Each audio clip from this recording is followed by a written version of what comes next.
and welcome to Daryo Weekly Roundup. I'm Mahina Nazarova, bringing you the week's top stories from Uzbekistan and the world, where trade, innovation, tourism, diplomacy, and security are shaping the world.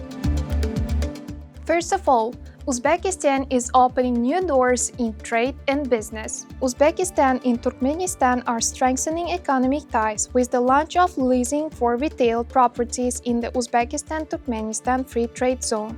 This modern commercial hub offers businesses a well-equipped environment to set up operations. The zone spans 3.1 hectares and includes 112 open-air shopping arcades, 28 indoor pavilions, 16 retail stores, pharmacies, medical facilities, a hotel, a cafeteria, and hairdressing services. Parking for up to 300 vehicles is also available. With a visa-free regime, a high trade potential, the zone gives access to both local and regional markets, making it an attractive platform for long-term businesses.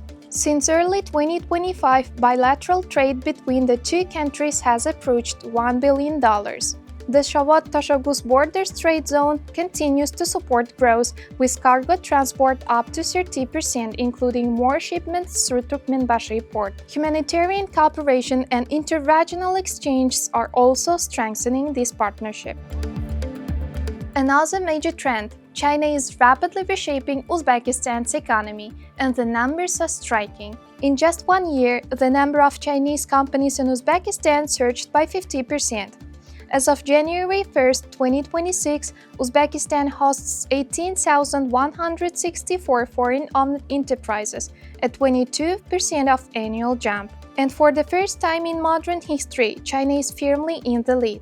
There are now 5,044 Chinese companies operating in the country, up from 3,357 last year. For many years, Russia ranked first. But in September 2024, China overtook Russia, and the gap has widened since.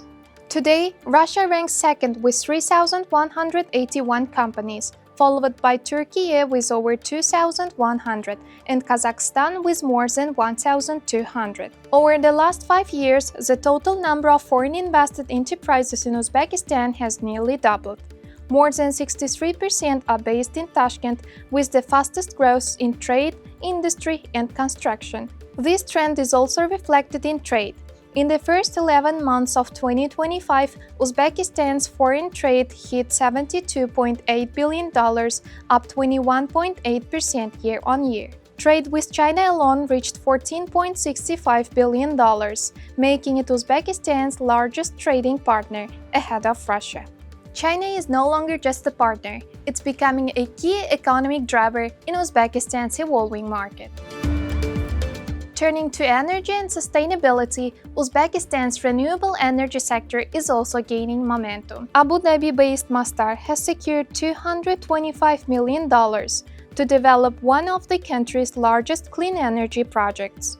The company will build a 300-megawatt solar power plant and a 75-megawatt-hour battery storage system in the Guzar district of Kashkadarya region. The project is backed by major international lenders, including the European Bank for Reconstruction and Development, with support from Canada, Finland, Japan, and the Asian Development Bank. Masdar will design, build, and operate the plant under a public-private partnership. It will provide electricity for around 60,000 homes and reduce carbon emissions by more than 400,000 tons each year. The Guzar project adds to Masdar's growing portfolio in Uzbekistan, now exceeding 2 gigawatts of renewable capacity and over $2 billion in investment.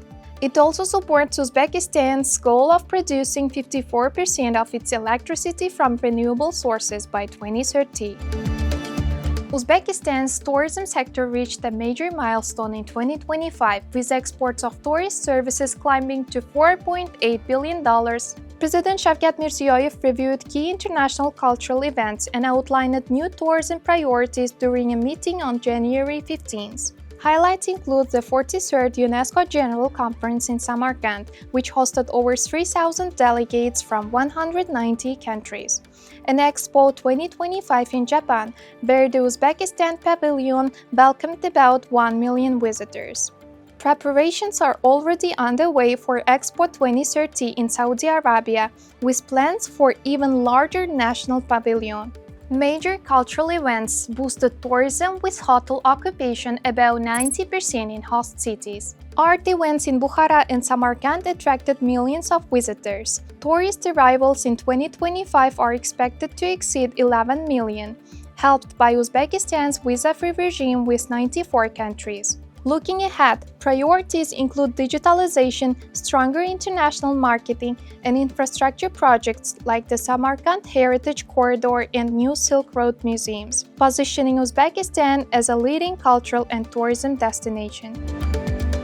Moreover, Uzbekistan continues to prioritize safety and security. At a recent Security Council meeting, State Security Service Chairman Bahadur Qurbanov briefed President Mirziyoyev on threats including terrorism, border challenges, and drug trafficking.